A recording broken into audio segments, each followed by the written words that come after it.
اللہ نے اس صورت میں اس کو جو پارے کو شروع کیا نا، وما من دابۃ الا علی اللہ رزقها، بڑا مزہ آتا ہے یہ پڑھنے میں.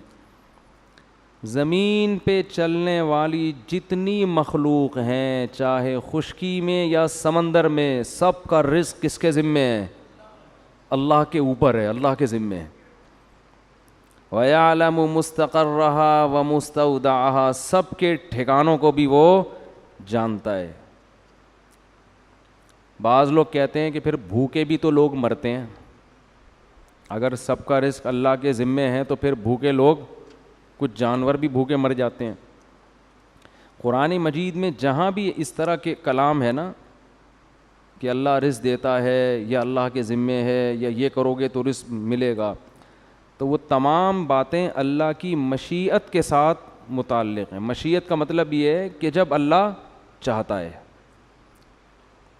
بعض دفعہ اللہ کی مصلحت ہوتی ہے تو وہ رزق پہنچا سکتا ہے مگر کسی مصلحت سے پہنچاتا نہیں، آزمائش میں ڈال دیتا ہے.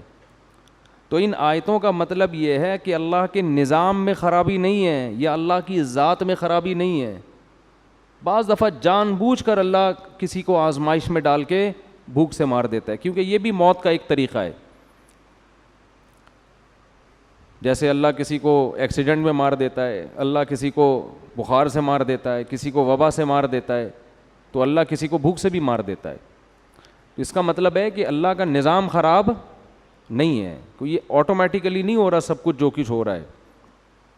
لیکن حقیقت یہ ہے کہ ہم مشاہدہ کرتے ہیں ایسی ایسی جگہوں سے اللہ رزق پہنچاتا ہے کہ آپ کی سوچ ہوگی اور لگتا ہے کہ واقعی یہ کام کس کا ہے؟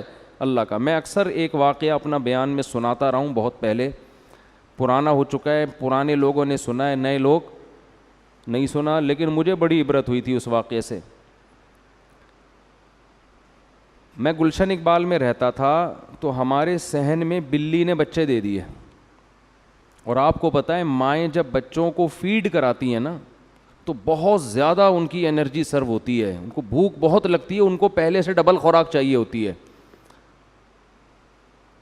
تو اب مائیں جب بچوں کو دودھ پلاتی ہیں تو ان کا دال پانی رزق شوہر نے اپنے ذمے لے لیا ہوتا ہے کہ تم فیڈ کراؤ، ہم کما کے لا رہے ہیں.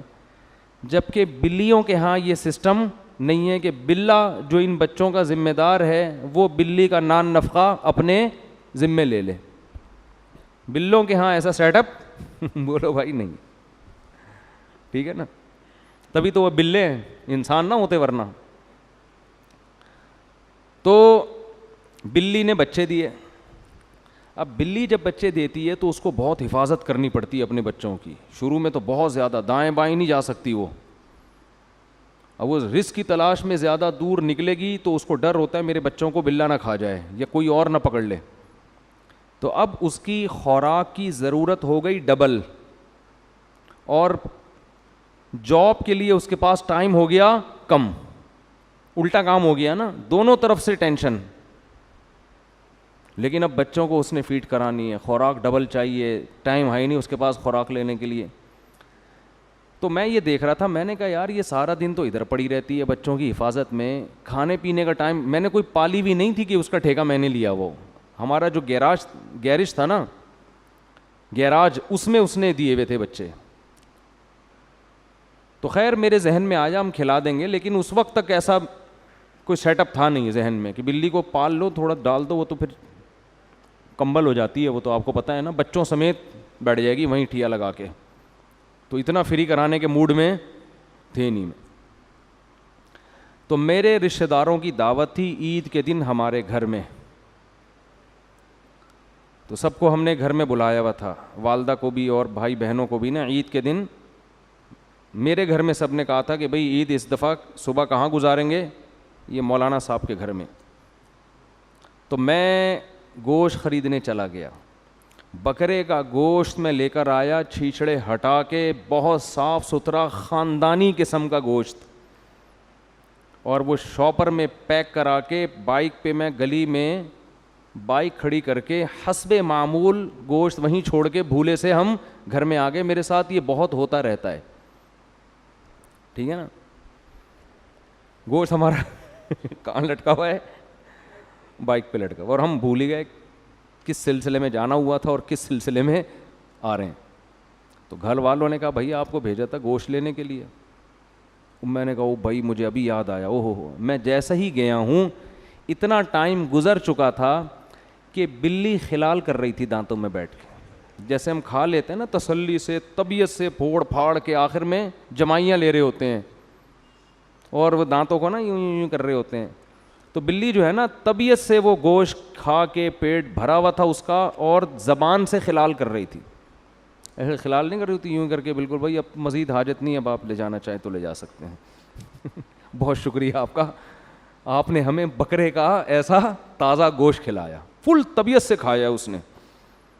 اور وہ گوشت کی بوٹیاں بکھری ہوئی تھیں پوری سڑک پہ. میں نے کہا ہمارے تو کسی کام کا اب یہ ہے نہیں، تو ہی کھا لے.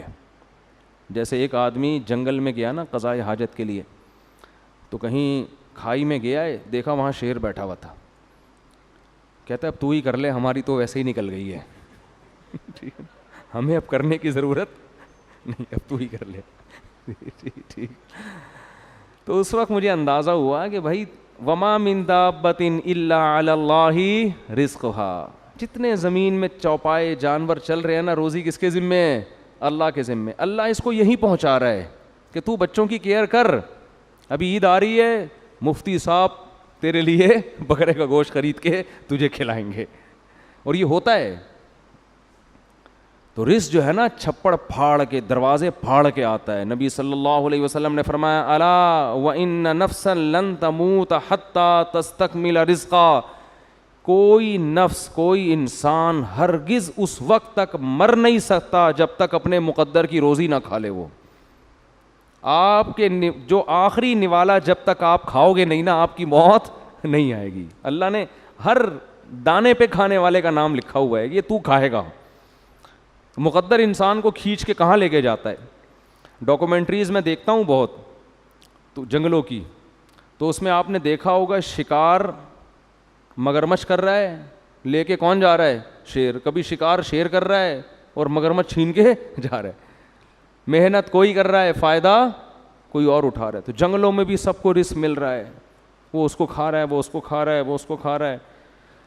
تو اللہ نے فرمایا وما من دابۃ فی الارض الا علی اللہ رزقھا. اسی آیت کی وجہ سے اور اس جیسی دوسری آیتوں کی وجہ سے علماء منع کرتے ہیں کہ رزق کی تنگی کے خوف سے نسل روکنا جائز نہیں ہے کہ میں بچوں کو کھلاؤں گا کہاں سے. اس کا مطلب یہ بچے آپ کے بچے پہلے ہیں، اللہ کی مخلوق نہیں ہو. بھائی اللہ کی مخلوق پہلے ہیں، آپ کے بچے بعد میں. تو اللہ نے تو اپنی مخلوق پیدا کرنی ہے، ان کو پالنے کے لیے ماں باپ کو پیدا کیا ہے.